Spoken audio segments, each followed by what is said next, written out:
ધોરણ 12નું પરિણામ જાહેર થતાં કંઈ ખુશી કંઈ ગમ જેવો માહોલ। આજે ધોરણ 12ના વિદ્યાર્થીઓએ મેદાન માર્યું છે।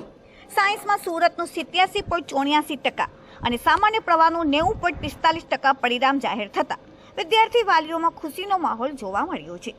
ગુજરાત બોર્ડ દ્વારા માર્ચ મહિનામાં લેવાયેલી ધોરણ 12 સાયન્સ અને સામાન્ય પ્રવાહની પરીક્ષાના પરિણામ આજે જાહેર થયા છે, જેમાં દર વર્ષની જેમ આ વર્ષે પણ સુરતના વિદ્યાર્થીઓએ મેદાન માર્યું છે।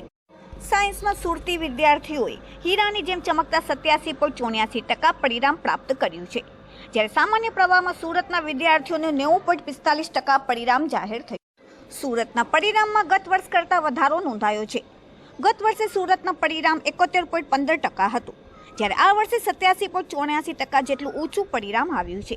જ્યારે A1 ગ્રેડમાં પણ વિદ્યાર્થીઓના સારા પરિણામ આવ્યા છે, જેથી વિદ્યાર્થીઓના ચહેરા પર ખુશીનું મોજું જોવા મળ્યું હતું। સુરતનું સામાન્ય પ્રવાહનું પરિણામ 90.45% આવ્યું છે, જે અગાઉ 73.27% જેટલું હતું। કુલ 1703 વિદ્યાર્થીઓએ A1 ગ્રેડ મળ્યો છે। વિદ્યાર્થીઓને મળેલી આ સફળતાથી વાલીઓની સાથે વિદ્યાર્થીઓએ ફટાકડા ફોડી મીઠાઈ ખાઈને ઉજવણી કરી હતી।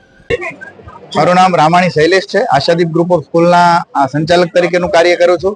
આજનું પરિણામ ખૂબ સારું આવ્યું છે। આ પરિણામ જોતા ખૂબ આનંદની લાગણી થાય છે। આજે આશાદીપ ગ્રુપ ઓફ સ્કૂલનું જે બે વિદ્યાર્થીઓ છે સાયન્સ વિભાગમાં, એ 120 માંથી 120 પૂરા માર્ક્સ સાથે ઉત્તીર્ણ થયા છે। એ વિદ્યાર્થીઓ માટે પણ ખૂબ હર્ષની લાગણી છે।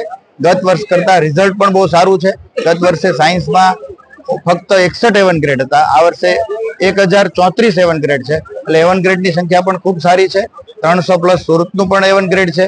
તો આપ દરેક વિદ્યાર્થીઓ જે પાસ થયા છે એમને પણ ખૂબ ખૂબ અભિનંદન પાઠવું છું। તેમજ જે ફેલ થયા છે અથવા થોડા ઓછા માર્ક્સ આવ્યા છે એમની માટે પણ આ વાત કરું છું કે આ જિંદગીની છેલ્લી જંગ નથી, આ છેલ્લી પરીક્ષા નથી। હજી આના કરતા પણ આપણે સારી એવી પરીક્ષાઓ દેવાની છે અને એમાં ખૂબ સારું સફળ થવાનું છે।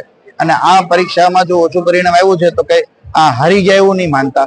માટે આપના મમ્મી પપ્પા અને આપના શિક્ષકોએ જે મહેનત આપણી પાછળ કરી છે એને ધ્યાનમાં રાખીને ખૂબ આગળ વધો અને ખૂબ આગળ વધીને શુભકામના પાઠવું જોઈએ એવી